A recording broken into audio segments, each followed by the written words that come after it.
Hi, welcome to East to West WLS, the podcast. This is our very special Struggle Bus edition. I'm April and I'm the West. Jason is not joining us this evening, but we have an equally fabulous partner in crime with me. Miss Natalie is here. Hi, Natalie. Hey. I'm super excited that you can join me today. This Struggle Bus episode is really going to focus on a question that we get all the time at East to West, and it is asked by people who are in the pre-op stage, and really they haven't even met with a surgeon yet. So they're kind of like, they've just made the decision that weight loss surgery is something that they want to explore, but they haven't met with the surgeon, right? They're like just at the ground level. And we get questions from them often, and they just ask us like, okay, what should I be doing? Like, I know I have an appointment scheduled with a surgeon, but I haven't quite met with them yet. And people just don't know where to start. So we're super excited to dive into this topic because we know there's so many people in this community that are exactly in this stage, and it can be very overwhelming.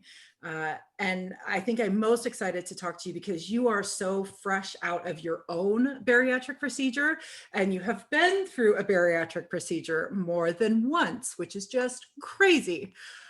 So, so I'm very much excited to hear all of your insights on this because you've done this more than one time. So you are the expert, I think, in all things bariatric surgery. So we're just going to dive right in to this topic. So again, real quickly, the question is, what should I be doing, or what should I be asking, or how should I be preparing for my first consultation with a weight loss surgery surgeon? And you and I kind of came up with three big areas that people need to be thinking about and focusing on. Really, it has to do with kind of your brainstorming session where you're coming up with your whys and what you're hoping to change and questions for your surgeon. So we'll talk about that area. Then the second area is really kind of vocabulary, right? You have to become familiar with the terms and familiar with the resources that already exist in the community. So you kind of start to like develop this bariatric language because it really is like a foreign language. And then the third big area is insurance. I mean, that's just like a whole nother beast unto itself. And you and I have friends in this community who have battled with the insurance companies to have their bariatric procedures. So we're going to talk a little bit about what that is. And I think I just want to start off by saying my number one tip, my number one thing that I can recommend that you do when you are starting this conversation with your surgeon is you have to acknowledge that you speak a different language than they do. They're going to come at you with these words and terms and phrases and graphics, and it's all going to appear like a Martian language. And you have to say to them, okay, you're saying some things that I don't quite understand. This really is like a foreign language to me. Can you explain that in different terms? Or can you maybe explain that in a way that you think that I'll understand, right? We actually have to tell them like, I don't understand what you're saying. You are not stupid. You are not dumb. There is nothing wrong with you. It's that these people have been doing this for so many years that they forget that nobody else knows how to perform bariatric surgery, right? So we have to be a little bit vulnerable, and we just have to say, I don't understand. And we have to be okay with asking clarifying questions, right? Because if we don't get the answers that we're looking for, we're always going to be in the dark. And that is just a horrible, horrible place to operate from. So I think that's your and I's like number one tip. We have to get good with that. Yeah, totally. I mean, you brought up a really good point that, they do this every day, and they do this multiple times a day for however many years they went to school for it. Mm-hmm. All of this is their language. That's what they're consumed by that. Yes. So yeah, you do have to, if something doesn't sound familiar, if something they say scares you, you have to be able to say, oh, hey, hold on, before we go any further, this frightened me. Can you explain a little bit more? Or this confused me. Can you explain? Because, I know we'll talk about this a little bit later, but we're our own advocates. I mean, at this point, this is for you, and you have to be willing to not get caught up in shame or guilt for not knowing these things, because this is a whole new life that you're starting for yourself. Yes, an absolutely new life with a whole new vocabulary. Everything will be new. And if you don't start learning this new language, you're not going to be successful. And like I said, it has nothing to do with your intelligence. You're a very smart human being. this is just this is a foreign landscape. It'd be like if you just got dropped off on Mars, right? I mean, yeah, but that's why we're here, because we're here to let you know that this is normal, and that here's some things that you can do to make your process enjoyable and much more smooth. Okay, so the first big area that we wanted to talk about was kind of in this brainstorming category, right? Mm-hmm. So somebody recently asked me this question, and I really sat down and thought about it. And I said, there's probably 4 big areas that you really need to kind of have a personal conversation with yourself. I think one of the very first things that you need to do when you're considering having bariatric surgery is you need to sit down and write out your whys. Why are you going to have bariatric surgery? What is driving this? And get very clear with them. And I mean, I think, when I really made the decision, I probably had 20 different whys. I'm sure you did as well. We don't need one singular why, but we need to identify all of the different reasons that we are willing to undergo such a big change in our life to live our lives at a healthy weight. So I think getting clear with your why is one of the first things you need to brainstorm. The second thing that I think is really powerful to start reflecting on is, what do you think will change in your life after bariatric surgery? And the reason I say that is because many of us lose a massive amount of weight. And then all of a sudden we look around and we go, oh my God, I'm still upset about X, Y, and Z, right? Or the weight actually wasn't preventing me from doing 1, 2, 3, right? So I think it's powerful to know and to get a list in front of us and to really write down all the things that we think that we're going to change. Because what I would think would happen is that you would look at that list and you could really kind of rationally start to understand, oh, maybe my happiness is not 100% like related to my, my weight is not related 100% to my happiness, right? Or that, I thought that my relationship with my husband would improve once I lost the weight, right? So I think there's all of these things that we really think about or that we think is going to change after we have surgery, only to realize that surgery probably wasn't what was holding us back in the first place. So I think it's a really important step that very few of us actually take, but it would be beneficial to start thinking about now. Because I'm sure, Natalie, there's got to be things that you thought would change after surgery and they just haven't. Oh yeah. I really thought that,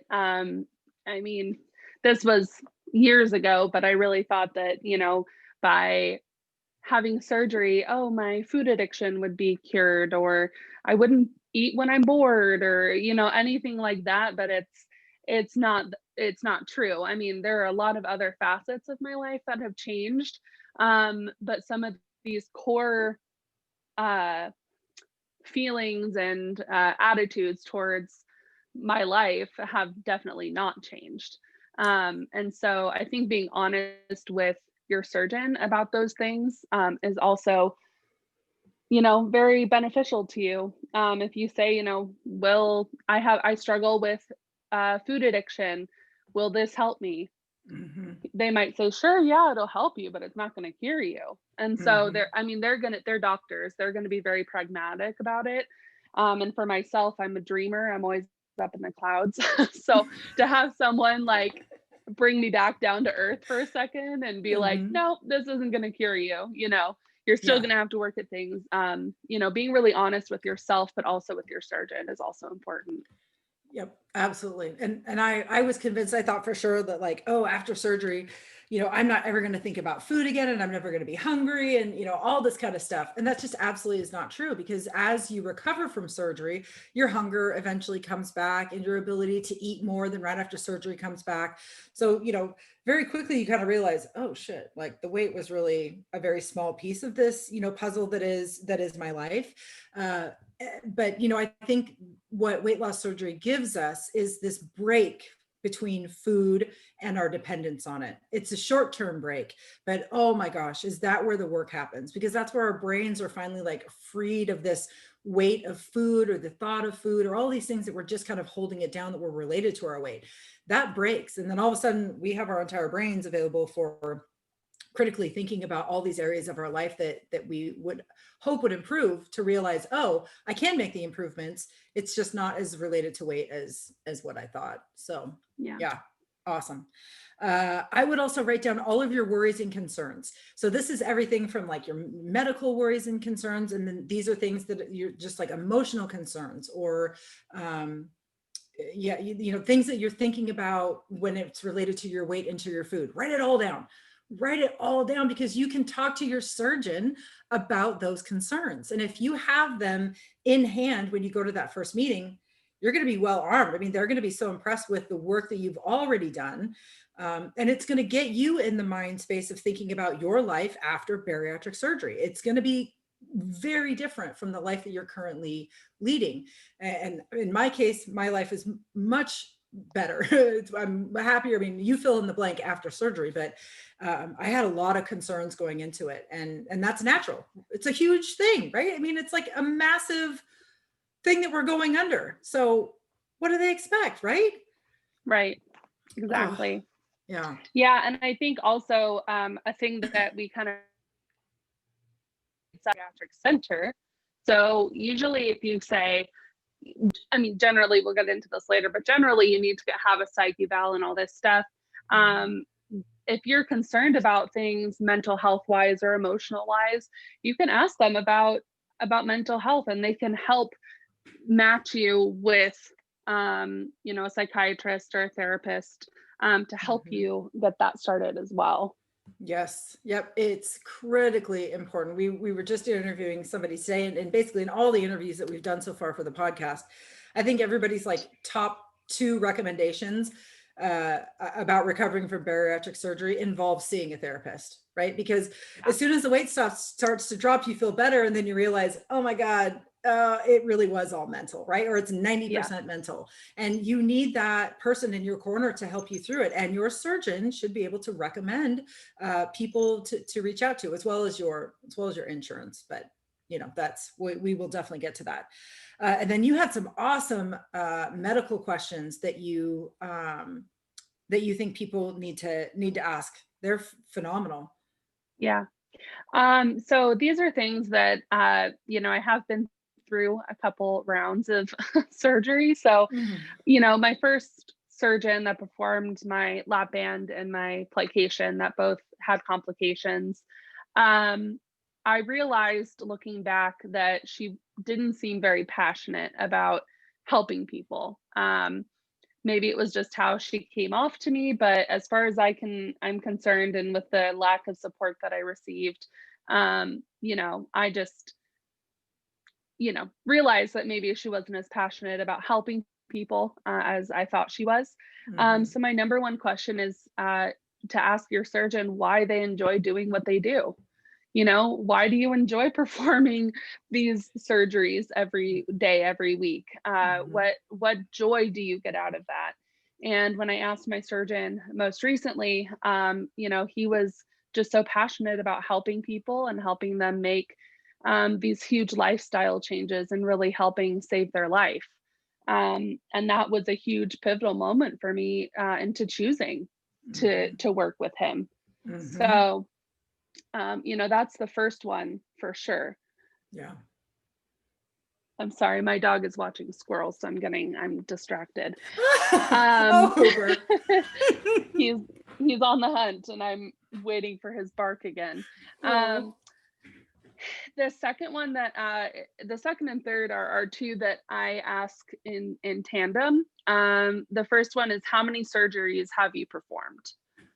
Because I think it's important to know that your surgeon has done a lot of these, because this is a life-changing thing. You know, you're either having your plumbing rerouted or you're having 80% of your stomach taken out. Yeah. I want to know that my surgeon has performed these, and it's a cakewalk now. Yes. Yes. And to follow up with that, I want to know that their success rates, their success after surgery, 1 year, 2 year, 5 years out, is high. I want to know that their patients are successful, because that tells me A, that their surgery went well, that it's doing what it's supposed to be doing, but B, that there's support, and that there's that support element that comes from the surgeon and the surgeon's office, you know, 2, 5, 10 years out. Yes. because I didn't have support before. And that was huge for me. Well, and I think it's really important to know as well. So you have shifted my thinking on this, but your first bariatric procedure was here in the United States. Your second, most recent, was in Mexico. And I had never met anybody who had a good experience in Mexico until I met you.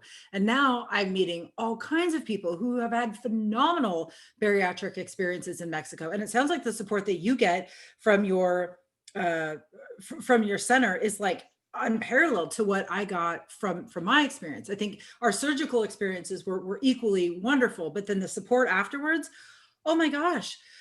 I mean, I encourage everybody to, even if you do have insurance, if you're sure that this is something that you are ready to commit to, it is definitely worth a phone call, a quick internet search to some of the most renowned bariatric centers in Mexico, because your experience was phenomenal. Phenomenal. Yeah. I mean, yeah, I put in a request for more information and I got within 24 hours, I got two very long, very informative emails from my surgeon's office. And then I had a follow-up phone call. They walk you through everything. So that's amazing for like the pre-op portion. But Mhm. in my past experience, you get the surgery and then it's kind of like, all right, bye, like have a good life. Mhm. And it's not like that with them. I get daily emails. They're automated, but they're daily topics that you think about. And then I get weekly emails to update my weight record. Mhm. And then I get monthly emails with a very long survey about what are you eating? How much are you eating? Uh, Wow. what's do you have any concerns? What's your body fat percentage? They ask you all of these questions that basically you would answer at a follow-up appointment. Mhm. Um, and they do all of this remotely. I mean, I've only met my surgeon and my surgeon's team once, Mhm. but we're in contact almost every day, if not every week and every month, which is phenomenal. Well, and I just remember you were sharing with me some of the topics of your emails, and I was like, oh my God, like they are targeted to exactly where you are in Mhm. your recovery. And it was just, what a powerful way to connect back to your surgical team, but to know that you were either on track or something is wrong. And then if something Mhm. was wrong, you have access to them, even though, they're not like right, in your neighborhood or in your town. The technology now allows that support to happen anywhere at any time. Yeah, exactly. I mean, I got an email one time. I was even had just started thinking about it. It was not something that I had like been thinking about for a long time, but it was Mm, like my dad asked me, when can you start eating nuts and seeds or something? yeah. And I thought, oh, that's interesting. I'm going to email my surgeon tomorrow. I woke up that morning and it was like, today you can start on nuts and seeds and and it was like the funniest thing to me because we had just started talking about it and then I Yeah. got this long email about why we waited so long Yeah. and all this stuff. And no, it's just been amazing to have that daily support. I read it every Hmm. morning, Hmm. Hmm. and then to have those weekly and monthly check-ins is really nice as well because I get feedback from Yeah. my nutritionist saying, okay, yeah, Hmm. that's great, or hey, let's work on this time Yeah. and things like that. Like before my last check-in, she just said, hey, let's watch our fat content. It looks like you're eating maybe a little bit too much on the fats. Let's keep to leaner proteins and things like that. And I was like, okay, cool. Like I'll do that. But yeah, I mean the support and the targeted support, that's how I know that they're thoughtful about their feedback and their support. Yes, targeted. That's exactly what I was going to say. Your support after surgery has been so targeted, where Yeah. mine was literally like, okay, thanks for paying your bill. Bye. And you're like, what? Mhm. I mean, they had support groups, but they were physically in person. I no longer lived there. There was no online resources available. The nutritionist who I met with was wonderful, but after I was done with my, my insurance requirements, I was going to be $250 a pop to go visit them. And it's like, well, I can't afford that. I'm not going to do that. So it was just, the support that you've gotten versus what I got was really just night and day. And I think it's important that you know that level of support is a type of customer service, and you should ask them what their after surgery support looks like, because it could vary greatly from location to location. So Natalie, what's the name of your center that you had it done in Mexico? Yeah, so it's the Obesity Control Center, and my surgeon is Dr. Ariel Ortiz. I know there's another center with a Dr. Elias Ortiz. So I've had confusion in the past. So it's Dr. Ariel Ortiz Obesity Control Center. Um, yeah, I mean the thing that really stood out for them, I'm not going to get too far into it, but uh, I had a moment where I thought I was going to go with another surgeon's office, and because this one was a little bit more in price, and they tailor their price to everyone and everything. But in the end, I just felt like that customer service was so great, and that follow up, or the initial communications were so thorough and so helpful and informative and tailored to me, that I felt like it was necessary for me to pay, $1,000 to $2,000 more. So that's another thing to consider, is like, what are you willing to pay? And are you willing to get that level of service depending on what you pay as well? Yep. Nope. Perfect. Excellent. Excellent. Yeah. Takeaways and excellent things to think about. So I think if you went into your first meeting or your first consultation with a surgeon and you had those 4 things kind of outlined and brainstormed and written down, you're going to go into that meeting armed to the teeth with the things that are really going to set you up for success. So the next area that we would really encourage you to think about and to become familiar with is kind of vocab, right? Like we said, this is a whole new world. This is a whole new language. There are acronyms and abbreviations for everything. And there are so many different types of bariatric surgery now. They're done so many different ways, and there's different names for all of these things. So I think finding resources that really help you understand what everything means is going to be helpful, right? You just have to start to learn to speak the language. And the more often that you speak it, the more familiar and comfortable you will become with that. And there's all kinds of resources online for those. They're also going to be linked on our website. So we've created a wonderful graphic that you can actually just go and download. It's a PDF, and it will help you walk you through these questions. We'll give you some of the basic vocabulary so you kind of have a starting point. And then we'll also recommend some resources that already exist in this community, because there are plenty of them, and there's more and more that are really kind of being created as we speak. So Instagram is a wonderful place to start. You can just type in WLS or VSG, RNY, gastric bypass. All of those like keywords or hashtags are going to bring up a ton of accounts. They're going to bring up a ton of different types of support.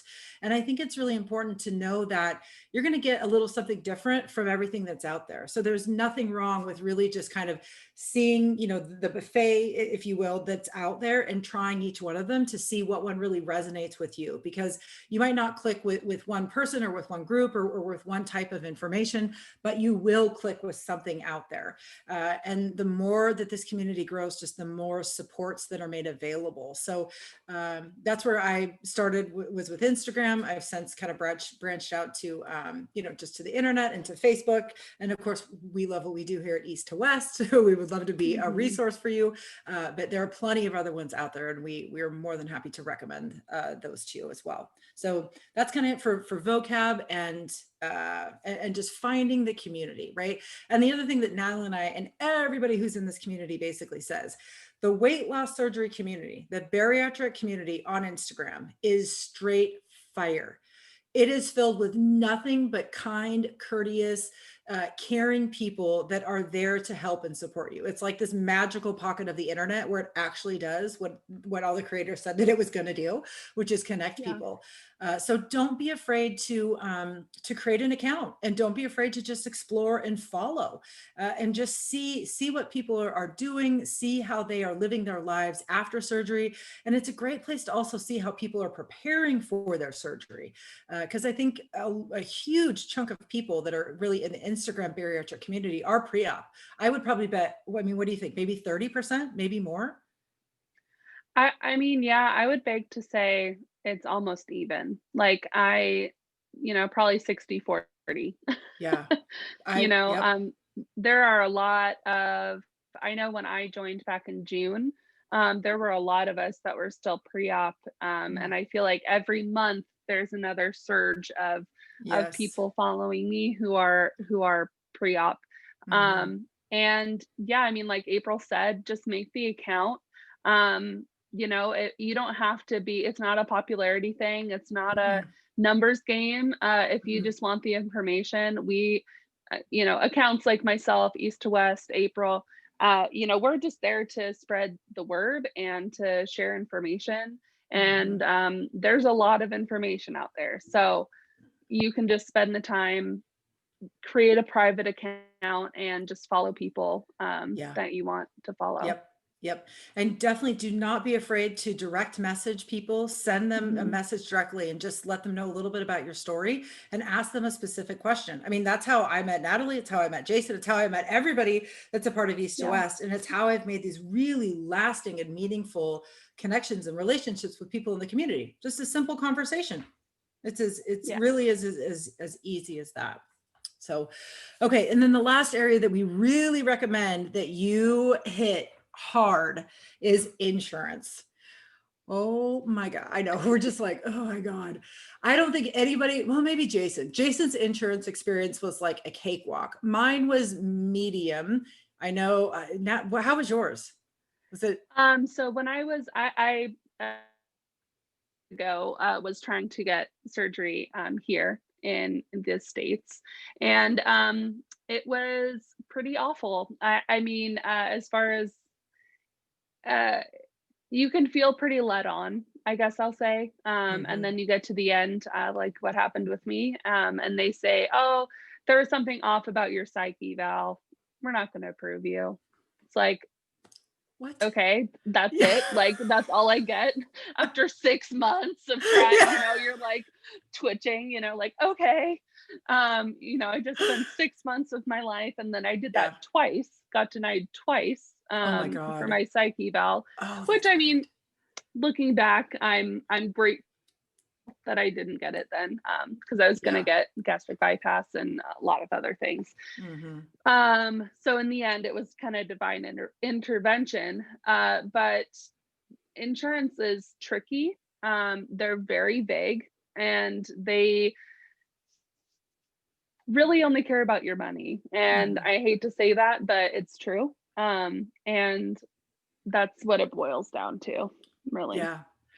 And I just remember in my experience, I was kind of getting the runaround at first. So the surgeon's office where I had my procedure done, they were very upfront. They were very organized. I mean, at my first consultation, they handed me a binder and it was like, if you're interested in pursuing this, here's the 15 things that you need to do. And then once all these are done, you come back and we'll have like kind of it was like a second consultation, but it was basically like, okay, like we're going to pursue surgery. And I remember they were so helpful in the office. And the woman said, squeaky wheel gets the grease. And I was like, oh, I can do that. I can be squeaky. And Yeah. I literally had some chick at my insurance on speed dial because I called her like every flippin' day. And I just asked her, where am I at the process or where has this made it through? Right. I mean, I was on their ass like flies on shit because I wanted this to get done. And I kind of use the same approach with my surgical team. They had this very clear outline checklist. And it was like, you have to do these 8 things in order to, get to the point where then you have to do these 5 things. I mean, it's like hoop after hoop. And I just thought, okay, I'm going to look for the quickest way from where I am now to a surgical day. So when I made my nutritionist appointments, I had to do 6. I made all 6 at the same time. when I had to do all the labs and scans and all blood work, and I said, I want everything done on one day, right? Just Mhm. look for that straightest path from where you are now to where you want to go. And do not be afraid to be your own advocate. Ask them everything. Ask them what Mhm. exactly I need to do to get approved and what is in network. And then what I would do is I would write all this stuff down. I would hang up the phone, and then I would call all the people who they said was in network, and I would verify. I would write down the names of the person I talked to and what's their employee ID number, because I can't tell you how many times I've talked to people in this community and they say, they got basically to their surgery date only to find out it wasn't covered, or it was, 50% covered when they thought it was 80% covered. I mean, it's just this like living hellscape that you don't want to be in when you're so close to getting an actual surgery day. I mean, when you and I were talking about recording this episode, it's like the number one thing that you can do is advocate for yourself. You just have to have the Yeah. loudest voice in the room, and that's okay. Yeah. Yeah, I mean, if you think about it, insurance companies, usually there's, smaller ones, and then they have the big umbrella.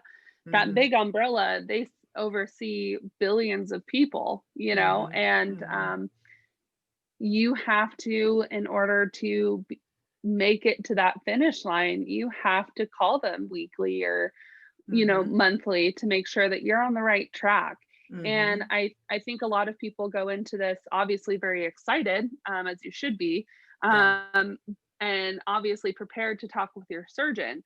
But I think that you also have to be very prepared to fight for your insurance coverage, and you have to be prepared to fight for yourself and advocate for yourself, Yeah. because in the end, we're kind of all just swimming in this pool, and Hmm. we all kind of get fed, but like biggest fish gets the food, Oh yeah. so you got to get there, and you have to be ready to fight for yourself. Yes. The woman who inspired me to have bariatric surgery told me that the most difficult portion of my whole journey was everything leading up to surgery.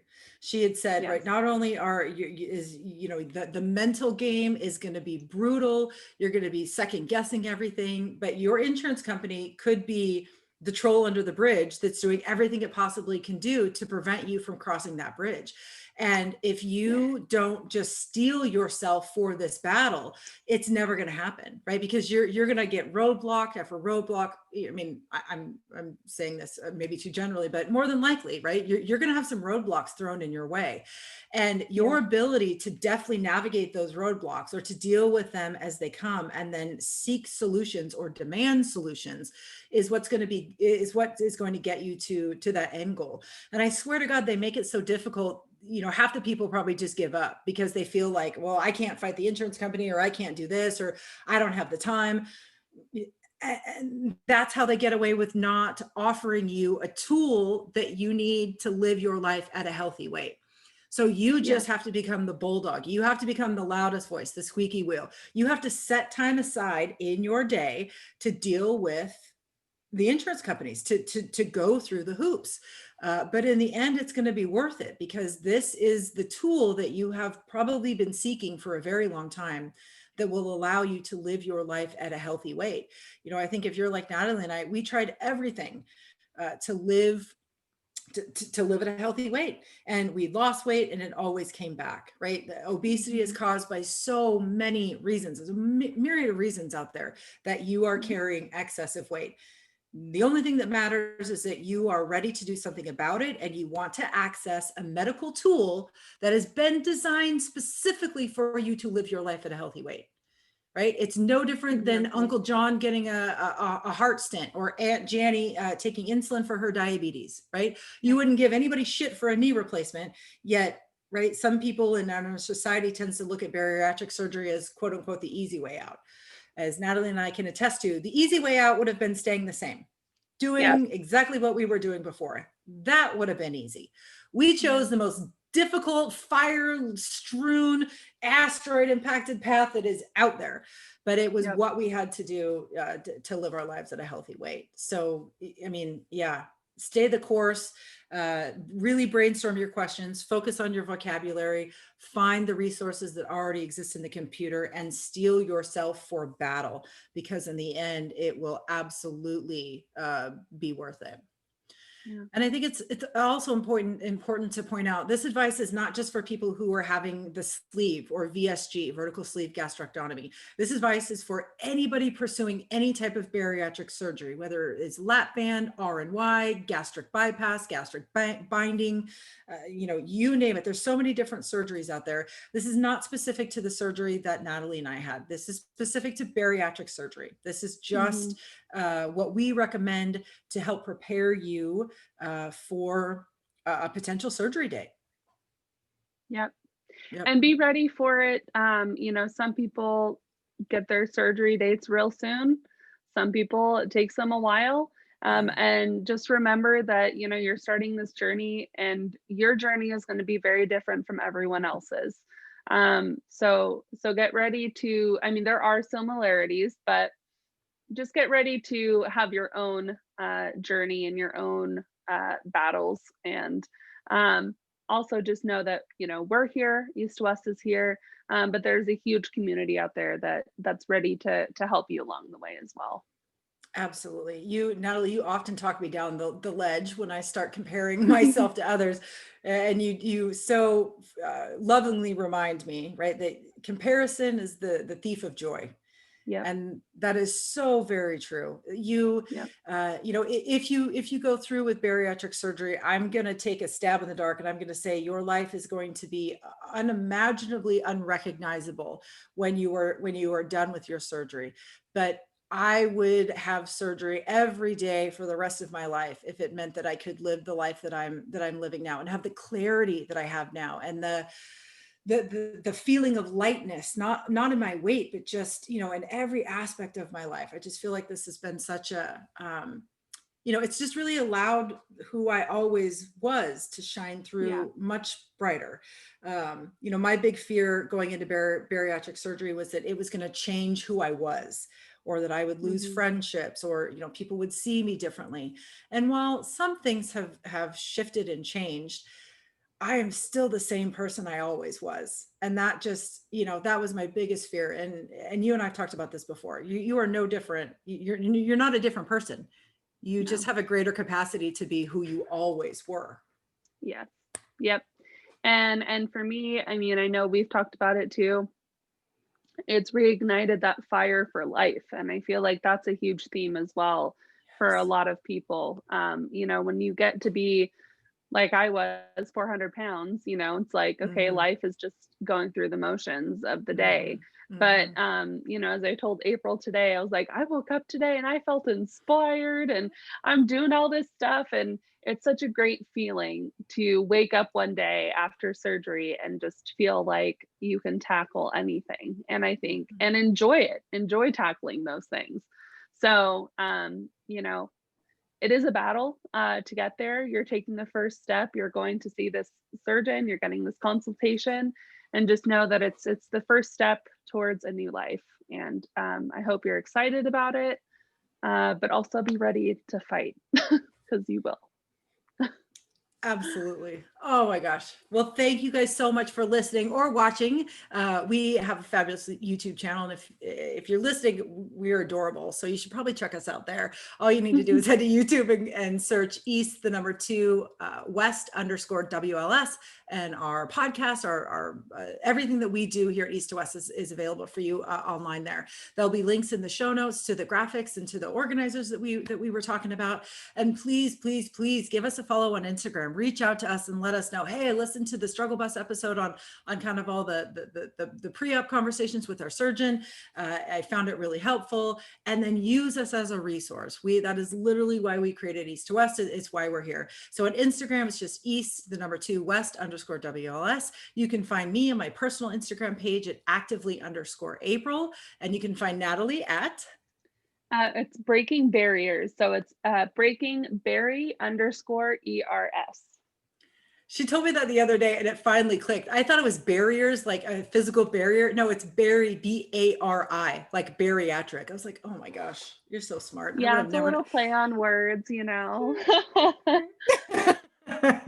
I love it. So hopefully we will see you on the Instagram community. You can become members of our website. It's totally free, but we are here. We are here to support you. So if you like what you're hearing, like and subscribe to our podcast. You'll be the first to know when new episodes drop. We have a long form podcast where Jason and I talk to all the experts in the field, and we really deep dive into topics that are meaningful and valuable to people who are pre-op or post-op along the bariatric experience. We do the short form, which we call the struggle bus. We have virtual bariatric meetups. We go live on Instagram. We partner with people for book clubs. I mean, we do all the things because it takes all the things to find success. But yeah, if you're interested, give us a check out there. Give us a follow. So, okay, Natalie, I think we did it, friend. I think we did it. Man, we're good. We're pretty exactly. good. We're pretty good.